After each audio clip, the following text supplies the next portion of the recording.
Given the fact that you and other administration officials haven't been able to outline the president's views on climate change, why should other countries believe that the president wants to negotiate a new deal in good faith? As I indicated in my comments yesterday, and the president emphasized in his speech, this administration and the country as a whole, we have taken significant steps to reduce our CO2 footprint to levels of the pre-1990s. What you won't hear, how do we achieve that? Largely because of technology, hydraulic fracturing, and horizontal drilling that has allowed a conversion to natural gas and the generation of electricity.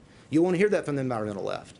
And so we need to export clean coal technology. We need to export the technology in natural gas to those around the globe, India and China, and help them learn from us on what we've done to achieve good outcomes.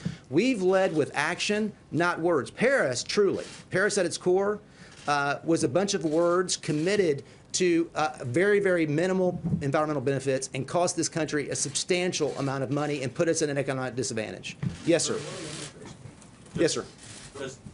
Does the president believe that, or does the administration believe that any additional deal on carbon emissions, whether it's Paris or a subsequent deal, needs to I'm sorry, I missed the first part of your question. Can you? Does the administration believe that any deal, whether it's a revised Paris agreement or another carbon emissions deal, needs congressional approval, either as a treaty or some other form? Well, I think it's clear with respect to the Paris agreement that there are concerns by the administration. The president expressed this constitutionally in his speech yesterday. I have similar concerns that it should have been submitted to the U.S. Senate for ratification. I think it depends on the nature of the deal, what you actually negotiate. If we're talking about exporting innovation and technology to the rest of the globe, I would say not. I would say that that's not something that needs to be submitted to the U.S. Senate. I would say, however, that if you're setting targets, if you're setting emission targets that are enforceable domestically through regulation or statute, then very much so, the voice of American citizens across the country needs to be heard through the ratification process.